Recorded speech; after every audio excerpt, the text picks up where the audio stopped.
কবরস্থানে দেখা গেল জলজলে অদ্ভুত আলো। এপিসোড 80, আত্মার আর্তনাদ। আজকের ঘটনা শুরু হয় এমন এক রাতে যেখানে কবরস্থান নিঃশব্দ এবং অন্ধকারে ঢেকে গেছে। চারপাশে শুধুই ছায়া আর মৃতদের নীরবতা। হঠাৎ দেখা যায় কবরগুলির মধ্যে থেকে জলজলে অদ্ভুত আলো উঠতে শুরু করেছে। এটি কোনো লাইট বা বিদ্যুতের প্রভাব নয়, এটি এক অদ্ভুত অতিপ্রাকৃত উপস্থিতির প্রতিফলন। প্রতিটি আলো যেন অদৃশ্য শক্তির বার্তা দিচ্ছে, যা দর্শকের হৃদয়কে শিউরে উঠতে বাধ্য করে। আপনি যদি সেখানে থাকতেন, প্রতিটি কণ্ঠস্বর, প্রতিটি বাতাসের নড়াচড়া আপনাকে সতর্ক করত। কবরের মধ্যে থেকে ভেসে আসা এই অদ্ভুত আলো শুধুই চোখে দেখা যায় না, আপনি এটি অনুভব করতে পারবেন। প্রতিটি মুহূর্তে মনে হবে এই কবরস্থান শুধুই মৃতদের নয়, বরং অদৃশ্য শক্তির আবাসস্থল। আজকের এপিসোড দেখালে সেই রহস্যময় আলো এবং অদৃশ্য উপস্থিতি আপনাকে শিউরে ওঠার মতো অভিজ্ঞতা দেবে। আমাদের চ্যানেল কখনো কোনো ঘটনার সত্যতা দাবি করে না, এটি সম্পূর্ণ কল্পনা ভিত্তিক। তবে গল্পের প্রতিটি মুহূর্তের ভয়, রহস্য এবং অদ্ভুত উপস্থিতি দর্শকের মনে বাস্তব ছাপ ফেলে। আজকের এপিসোডে দেখানো হয়েছে কিভাবে এক সাধারণ কবরস্থান রাতের অন্ধকার এবং অদ্ভুত আলো দিয়ে এক ভয়ঙ্কর দৃশ্যে পরিণত হয়। আপনি যদি কখনো রাতে কবরস্থানে যান এবং হঠাৎ কোনো জলজলে আলো দেখেন, মনে রাখবেন আজকের গল্পে যা দেখানো হয়েছে সেটাই সেই অনুভূতির প্রতিফলন। প্রতিটি আলো, প্রতিটি ছায়া, প্রতিটি বাতাসের নড়াচড়া আপনাকে অস্বস্তি এবং আতঙ্কে ভরিয়ে দেবে। ভয়ের গভীরতা তখনই সর্বোচ্চ হবে যখন আপনি দেখতে পাচ্ছেন না, কিন্তু অনুভব করছেন সবকিছু। আজকের এপিসোড কবরস্থানে দেখা গেল জলজলে অদ্ভুত আলো আপনাকে শুরু থেকে শেষ পর্যন্ত রহস্য, অদ্ভুততা এবং ভয়ের মধ্যে রাখবে। তাই বন্ধুরা, লাইক এবং সাবস্ক্রাইব করতে ভুলবেন না। যদি আপনার সাথেও কখনো কোনো অদ্ভুত বা ভয়ঙ্কর ঘটনা ঘটে থাকে, তা কমেন্ট বক্সে শেয়ার করুন। আপনার অভিজ্ঞতা আমাদের সঙ্গে ভাগ করে নিন এবং দেখুন কতটা ভয় এবং রহস্য আপনার চারপাশে লুকিয়ে থাকতে পারে। মনে রাখবেন, প্রতিদিন রাত 8টায় আসে আমাদের স্পেশাল হরর এপিসোড, আর প্রতি রবিবার দুপুর 12টায় থাকছে এক্সক্লুসিভ হরর স্টোরি। নোটিফিকেশন বেলটি চালু রাখুন, চোখ খোলা রাখুন এবং পুরো গল্পটি শেষ পর্যন্ত দেখুন। আজকের রাতে কবরস্থান, জলজলে আলো এবং অদৃশ্য শক্তি আপনাকে এক ভয়ঙ্কর অভিজ্ঞতার মুখোমুখি করবে, যা শুধু আত্মার আর্তনাদ দিতে পারে। চাঁদের আলো ঠিকমতো নামেনি, বরং কুয়াশার চাদরে ঢাকা পড়েছিল আকাশটা, যেন আলো আসবেই না আজ। ঘড়ির কাঁটা তখন রাত 11টা ছুঁই ছুঁই। পশ্চিমবঙ্গের নদিয়া জেলার এক প্রাচীন গ্রাম ধুলিয়ারা। এই গ্রামে একসময় জমিদার পরিবার বসবাস করত। রাজ চৌধুরী বাড়ি ছিল এখানকার নামকরা। তবে এখন সেই পরিবার বিলীন, বাড়ি ভেঙে পড়া ভগ্নস্তূপ আর চারপাশে অনাদরে পড়ে থাকা একটা প্রাচীন কবরস্থান, যেটা কেউ ঠিক ইতিহাসে রাখে না, তবে ভুলতেও পারে না। সেই কবরস্থানের নাম দমকাঠি। এমন একটা জায়গা যেখানে কেউ ভুল করেও রাত নামলে ঢোকে না, দিনের বেলাতেও লোকজন পা রাখে না। পুরনো দিনের গল্পে বলা হতো, এখানে যাদের কবর দেওয়া হতো তাদের অনেকেই জীবিত অবস্থায় পাগল বলে সমাজচ্যুত ছিল। কেউ আত্মহত্যা করেছিল, কেউ ছিল চোর, কেউ বা অজ্ঞাত পরিচয়। তাই কবরস্থানটা ভালোবাসা পায়নি কোনোদিন। তবে সমস্যা এখান থেকে শুরু নয়, সমস্যার শুরু সেই অদ্ভুত আলো থেকে। গ্রামের লোকজন বলতে শুরু করল, প্রতি মাসে এক নির্দিষ্ট রাতে, নামকরা অমাবস্যার আগের সন্ধ্যায় দোমকাঠির ভেতরে অদ্ভুত রঙের আলো দেখা যায়। লাল, সবুজ, নীল, সোনালি, এক ধরনের অস্বাভাবিক ঝলমলে রোশনাই, যেন কেউ আলো নিয়ে খেলা করছে। প্রথমে সবাই ভাবল কারো দুষ্টুমি, কিন্তু এরপর শুরু হলো হাড় শীতল করে দেওয়া একের পর এক ঘটনা। প্রথমে হারিয়ে গেল 10ম শ্রেণীর ছাত্র অনিকেত। সে তার মোবাইলে রেকর্ড করতে গিয়েছিল কবরস্থানের আলো।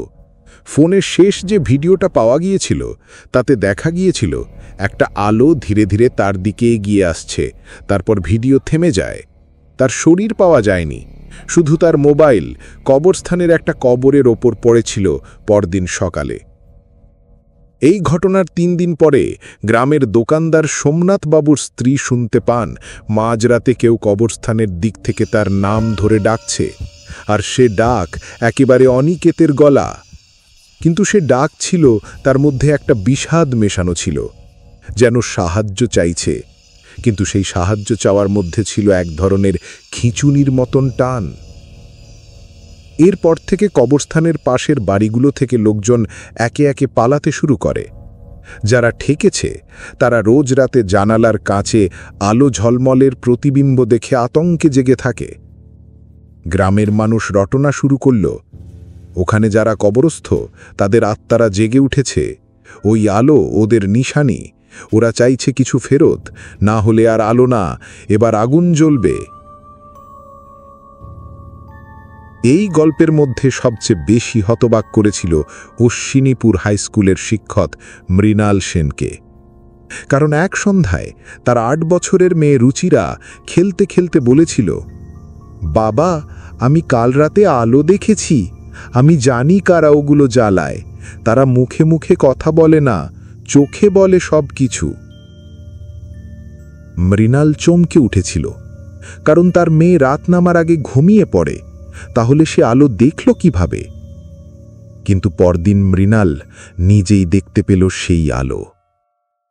রাত 11:45, একটা কাঁচের মতো আলো সোজা উঠে যাচ্ছে আকাশে, আর চারপাশের কবরগুলো একে একে কাঁপছে, মাটি যেন উঠছে নামছে, কবরের ওপর রাখা পাথরের ফলক ভেঙে যাচ্ছে, আর সব আলো মিলে তৈরি করছে একটা অবয়ব, একটা মুখ, অদ্ভুত এক মুখ যেটা কোনো মানুষের নয়। আর তখনই মৃণালের চোখে পড়ল একটা ছায়া তার ঘরের দিকেই হাঁটছে, একদম নীরব, কিন্তু পায়ের নিচে পড়ে থাকা শুকনো পাতাগুলো পোড়া পোড়া গন্ধ ছড়াচ্ছে। তখনও সে জানত না এই আলো কেবল দেখা যায় না, এটা ডাকে, টানে, কেড়ে নেয়। মৃণাল বাবুর চোখের সামনে আলোটা ধীরে ধীরে রূপ নিচ্ছিল, এমন এক রূপ জানা স্বপ্ন না বাস্তব। সেই অদ্ভুত মুখটা যেন একজোড়া চোখ নিয়েই তৈরি। মুখ নেই, কান নেই, কিন্তু চোখের ভেতরে এক ধরনের সময় ধ্বংসের গল্প লুকিয়ে আছে, একটা ইতিহাস যেটা মাটির নিচে চাপা পড়েছিল। সে দাঁড়িয়েছিল নিজের বারান্দায়, স্ত্রী পল্লবী তখন ঘরে অজান্তেই টিভি চালিয়ে ঘুমিয়ে পড়েছিল। ঘড়ির কাঁটা ঠিক 12টা ছুঁয়েছে, পুরো গ্রাম নিস্তব্ধ, এমনকি কুকুরের ডাকেও ছেদ পড়েছে। শুধু একটানা সেই আলো, লাল আর সবুজ মিশে একটা স্পন্দনের মতো কাঁপছে। বাতাস থেমে গেছে, অথচ মৃণাল অনুভব করল গলার মধ্যে দিয়ে ঠান্ডা একটা জিনিস ঢুকছে, ঠিক যেন কেউ তার শরীরে নিঃশব্দে হাঁটছে। তার মনে পড়ল ওই দিন সকালে সে যে পুরনো কাগজের ফাইলপত্র স্কুল থেকে আনছিল, তাতে একখানা জরাজীর্ণ মানচিত্র ছিল, যেটা প্রায় 1894 সালের ধুলিয়ারা এলাকার। সেই মানচিত্রে দোমকাঠি কবরস্থান দেখানো ছিল না, বরং সেখানে লেখা ছিল শ্মশান অবরুদ্ধ। তবে ভয়াবহ বিষয় ঘটল তখন, যখন মৃণালের জানালার কাঁচে হঠাৎ টুক করে শব্দ হল। সে চমকে পেছনে তাকালো, সামনে কোনো মানুষ নেই, শুধু কাঁচের ওপারে ছায়া। কিন্তু সেই ছায়া একটা শিশুর আকারের। মাথার পেছনে ছায়ার রংটা একেবারে লালচে হয়েছিল, আর তার আঙুল জানালার গ্লাসে ঘষে ঘষে লিখে চলেছে, তুমি দেখেছ, এবার তুমি বলবে। মৃণাল কাঁপতে কাঁপতে পেছন ফিরে স্ত্রীকে ডাকতে গেল, কিন্তু পল্লবী যেন হঠাৎ নিঃশ্বাস ফেলেও জেগে উঠল না। ঘরের মধ্যে এক ধরনের ভারী বাতাস, যেন কার্বন ডাই অক্সাইডে ভরা সাদা নিঃশ্বাস দেখা যাচ্ছে। সে দরজা খুলে এক দৌড়ে বাইরে বেরোল, কিন্তু ততক্ষণে সেই আলো আর স্থির নেই। এখন পুরো কবরস্থানের ওপর দিয়ে ঘুরে ঘুরে একটা মহাযন্ত্রণা তৈরি করছে, যেন এক একটা আত্মা আরেকটার সঙ্গে সংঘর্ষে জড়িয়ে যাচ্ছে। মৃণাল তখন দেখতে পেল অনিকেত, যাকে সবাই হারিয়ে গেছে ভেবে ফেলেছিল, সেই ছেলেটা একটা কবরের পাশে দাঁড়িয়ে আছে। তার চোখ দুটো কোটরের গভীরে ঢুকে গেছে, মুখে মাংস নেই, কিন্তু তাও সে দাঁড়িয়ে। সে বলল না কিছুই, শুধু একটা আঙুল দেখালো পেছনে। মৃণাল ধীরে ধীরে পেছনে ফিরতেই গায়ে হিম, কবরের মাটি ফেটে একটা হাত উঠছে, তারপর ধীরে ধীরে মাথা। একটা মেয়ে, 18-19 বছরের, তার কপালে একটা তি আছে, চুল ভেজা, পোশাক মাটি আর রক্তে ভেজা। আর সে তাকিয়ে বলল, তুমি তো স্কুলের মাস্টার, বলো দেখি আমি কেন মরেছিলাম? মৃণাল হঠাৎ বুঝে গেল এই মুখটা খুব চেনা। বছর 3 আগে যেদিন এক ছাত্রীর আত্মহত্যার খবর এসেছিল, স্কুল বন্ধ করে সবাই গিয়েছিল সেই দাফনে। নাম ছিল অদিতি মজুমদার। অদিতি তখন ধীরে ধীরে হাঁটছে তার দিকে আর বলতে বলতে আসছে, আমরা সবাই এখানে, আমরা আলো, কিন্তু আমরা আলো হতে চাইনি। কেউ আমাদের আলো বানিয়েছে, এবার আমাদের আলো কেউ বন্ধ করতে পারবে না। এতক্ষণে গ্রামে একের পর এক আলো জ্বলে উঠছে। না, বিদ্যুতের আলো নয়, এগুলো কবরের নিচ থেকে উঠছে। গ্রামটা যেন আস্তে আস্তে অন্য জগতে চলে যাচ্ছে। মৃণাল তখন বুঝে গেল কিছু একটা করতে হবে। এভাবে চলতে থাকলে কেবল গ্রামের লোক নয়, যার চোখে আলো পড়ে সেই ধীরে ধীরে হারিয়ে যাবে। শুধু শরীর থাকবে, আত্মা চলে যাবে সেই আলোয়। এখন প্রশ্ন, এই আলো কি, কার সৃষ্টি? আর সবচেয়ে বড় প্রশ্ন, মৃণাল কিভাবে রুখবে এমন কিছু যেটা বহু বছর আগেই কবর থেকে উঠে এসেছে? মৃণালবাবুর চারপাশের বাস্তবতা তখন যেন আর তার নিজের নিয়ন্ত্রণে নেই। কবরস্থান জুড়ে সেই কাঁপা কাঁপা আলো, অনিকেতের মৃত চোখ আর মৃত অদিতির প্রশ্ন, সবকিছু মিলিয়ে সে যেন একটা ভূতের খেলার কুরুক্ষেত্রে দাঁড়িয়ে। মৃণাল জানত এটা কোনো সাধারণ অলৌকিক ঘটনা নয়, এর পেছনে নিশ্চয়ই এমন কিছু আছে যা বহু বছর ধরে চাপা পড়ে আছে। নিজের বুকের মধ্যে জমে থাকা সাহসটুকু একত্র করে সে স্কুলের অফিস ঘরে ফিরে গেল। সেখানে রেখে দেওয়া ছিল সেই পুরনো মানচিত্র এবং অজস্র ছাত্রছাত্রীর রেজিস্টার বই। মানচিত্র খুলে সে খুঁজতে লাগল এই শ্মশান অবরুদ্ধ জায়গাটার ইতিহাস। হঠাৎ তার চোখে পড়ল 1894 সালের এক প্রান্তিক চিঠি, স্কুলের প্রতিষ্ঠাতার নোটবুকে লেখা। সেখানে লেখা ছিল, আজ রাতেও শুনেছি কান্নার আওয়াজ। পুরোহিত বলছেন ওরা না মরে আছে না বেঁচে। এই মাটির নিচে যা পুঁতে রাখা হয়েছে তা একদিন আলো হয়ে ফিরবে, আর তখন যে দেখবে সে ভুলতে পারবে না। মৃণালের শিরদাঁড়া দিয়ে ঠান্ডা হাওয়া বয়ে গেল। সে বুঝে গেল এই আলো জিনিসটা আসলে আত্মার বিভ্রম নয়, এক ধরনের প্রাচীন অভিশাপ, যেটা মৃতদের আত্মা ধরে রাখে, আলোর আকর্ষণে জীবিতদের কাছে ফিরে আসে। তারপর সে স্কুলের পুরনো রেজিস্টার থেকে দেখতে লাগল একজন ছাত্রীর নাম, যারা গত 10 বছরে হঠাৎ করে আত্মহত্যা করেছে, নিখোঁজ হয়েছে বা দুর্ঘটনায় মারা গেছে। সংখ্যাটা দাঁড়ালো ঠিক 24, এবং এদের সবার শেষ ঠিকানা ছিল একটাই, ধুলিয়ারা কবরস্থান। কিন্তু সবচেয়ে ভয়ানক তথ্যটা ছিল 25 নম্বর নামটি ছিল মৃণাল সেন। সে থমকে গেল, রেজিস্টার খুলে ভালো করে চেক করল। হ্যাঁ, তারই নাম, কিন্তু সে তো জীবিত। তাহলে? ঠিক তখন দরজার বাইরে সেই আলো আবার জ্বলে উঠল।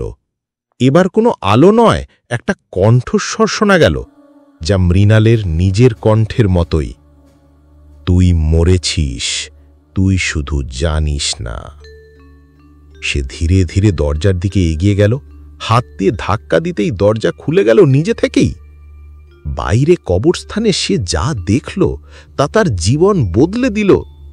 পুরো মাঠ জুড়ে অসংখ্য মুখ, ছাত্রছাত্রী, বয়স্ক, নারী, পুরুষ, সবাই মাটির নিচ থেকে উঠে এসেছে আলোয় দাঁড়িয়ে। সবার চোখে একই প্রশ্ন, আমাদের ভুলে গেলে কেন মাস্টার মশাই? অদিতি সামনে এসে দাঁড়ালো। তার কণ্ঠ স্বাভাবিক, কিন্তু চোখে অজানা আলো। আমরা কেউ মরিনি, আমাদের কেউ মেরে ফেলেছে। এই স্কুল, এই গ্রাম সব জানে, কিন্তু কেউ মুখ খোলে না। আপনি তো শিক্ষিত, আপনি তো জানেন অন্যায়ের প্রতিবাদ করতে হয়, তাহলে আপনি চুপ কেন? মৃণাল এবার হাঁপাতে হাঁপাতে বলল, আমি কিছু জানতাম না, বিশ্বাস করো আমি। অনিকেত বলল, তুমি জানোনি, কারণ তোমায় জানাতে দেওয়া হয়নি। কারণ যারা সত্যিটা জানে তারা আলো দেখে না, তারা আলো হয়। তারপরই হঠাৎ চারপাশে সব আলো নিভে গেল। শুধু এক বিন্দু নীল আলো জ্বলতে লাগলো মাটির নিচ থেকে উঠে আসা একটা কাঠের বাক্সের ওপর। সেটা খুলতেই দেখা গেল একখানা রক্তমাখা স্কুল ইউনিফর্ম আর একটা প্যাকেট, ভেতরে একটা পেনড্রাইভ। মৃণাল পেনড্রাইভটা নিয়ে যখন স্কুলে ফিরে সেটি চালালো, তার সামনে ফুটে উঠল 1 ডজন ভিডিও ক্লিপ। ক্লাসরুমে, বাথরুমে, স্টাফ রুমে গোপনে ধারণ করা দৃশ্য। শিক্ষকের অশালীন ব্যবহার, ছাত্রীর কান্না এবং শেষে সেই ঘন নীল আলোয় ঢেকে যাওয়া মুখ। সব প্রমাণ 1 শতকের অপরাধের।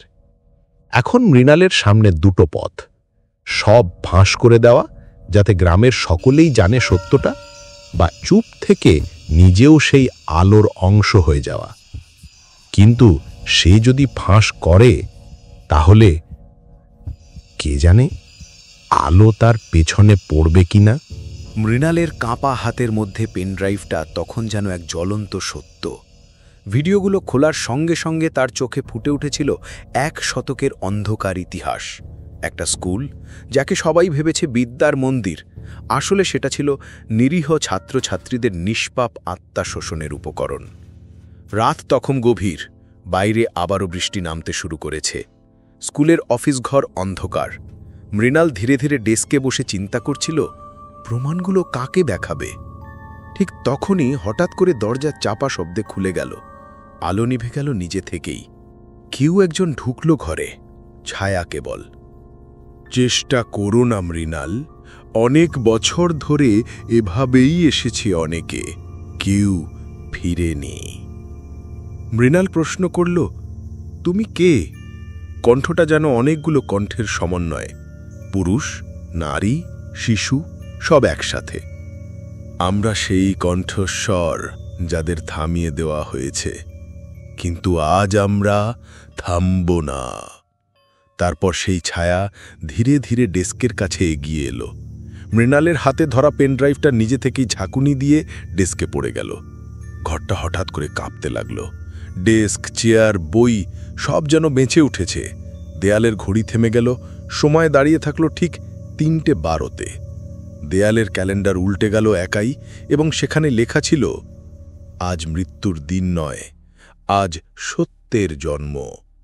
মৃণাল জানত এখন না বললে আর কোনোদিন বলা যাবে না। সে ফোন বের করল, ড্রাইভের সব ফাইল অনলাইনে আপলোড করতে লাগল। একটা মিডিয়া চ্যানেল, একটা পুলিশ অফিসার আর একজন প্রাক্তন ছাত্র, 3 জনের কাছে একসাথে। 3 জনেই এখন দেশের গুরুত্বপূর্ণ জায়গায় আছেন, আর সে জানত যদি আজ না করে, কাল সে নিজেই বেঁচে থাকবে না। তারপর সে বাইরে এলো। বৃষ্টি থেমেছে, বাতাস ঠান্ডা। কবরস্থানে আলো নেই, শুধু নিস্তব্ধতা। কিন্তু মাটির নিচে কাঁপন, যেন কেউ হাসছে। হঠাৎ তার পিছন থেকে একটি ছোট্ট গলা বলল, ধন্যবাদ মাস্টার মশাই, এবার আমরা যেতে পারি। সে ঘুরে দাঁড়িয়ে দেখল অনিকেত আর অদিতি দাঁড়িয়ে আছে, কিন্তু এবার ওদের মুখে কান্না নেই, শুধু প্রশান্তি। আস্তে আস্তে ওরা পিছনের কুয়াশায় মিলিয়ে গেল। চারপাশে শুধু শোনা গেল গুনগুন আওয়াজ। শেষমেশ কেউ একজন বিশ্বাস করেছিল। সেই রাতে মৃণাল স্কুলে রইল না। পরদিন সকালে লোকজন দেখে স্কুলের মূল গেটের বাইরে বিশাল এক ফ্লেক্স ঝোলানো।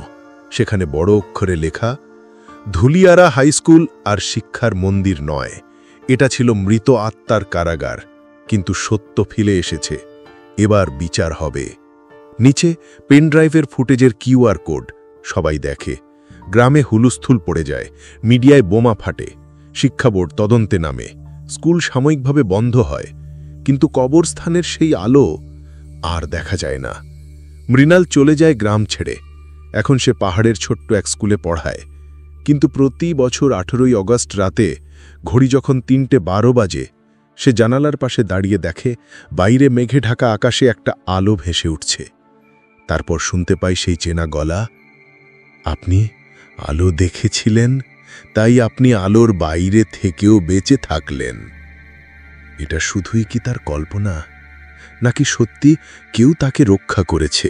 আজকের ভিডিওটা কেমন লাগলো কমেন্ট বক্সে অবশ্যই জানাবে। আর তোমার সাথেও যদি এরকম কোনো ভয়ঙ্কর ঘটনা ঘটে থাকে সেটা লিখে পাঠাও, আমি সেটা নিয়েই পরের ভিডিও বানাবো। মনে রেখো, কালকের এপিসোডে আরও ভয় অপেক্ষা করছে, তাই মিস করো না। প্রতিদিন রাত 8টা আর রবিবার দুপুর 12টায় আমাদের নতুন নতুন গল্প শোনার জন্য চ্যানেলটা সাবস্ক্রাইব করে রেখো।